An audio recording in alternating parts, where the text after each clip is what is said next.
Have you ever wondered why we can eat mangoes pretty much whenever we want today? It feels normal now, but 50 years ago, it was basically impossible.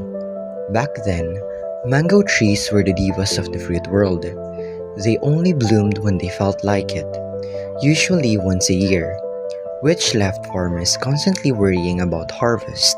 To force a bloom, farmers used to build massive fires under the branches of trees for a day, hoping the smoke would trick the trees into flowering. But in 1970, a Filipino scientist named Ramon Barba decided to stop blowing smoke and start looking for a real solution. He decided to try something called potassium nitrate. Now, at the time, his peers thought he was moving too fast. They warned him that these chemicals might kill the trees or ruin the soil. He was even told that his idea was unlikely to work, but he didn't back down. He eventually talked his friends at Kimara Farms into letting him test his theory on 400 trees that hadn't fruited in years. It was a huge risk, not just for his career, but for the farm itself. He kept it simple, just a 1% mix of potassium nitrate and water. He sprayed the branches, stepped back, and waited. 1 week went by. Nothing. You can imagine the nerves in that orchard. But in the 12th day, everything changed. Tiny white buds started peeking out from the branches.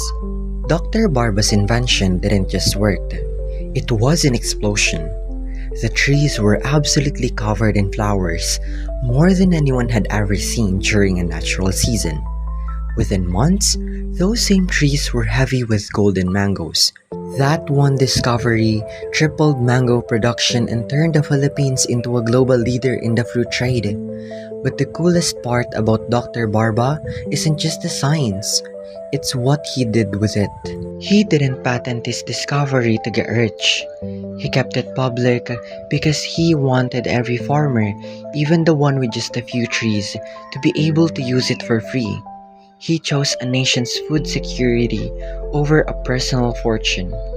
Dr. Barba proved that with a bit of chemistry and a lot of heart, you can change the world, one tree at a time.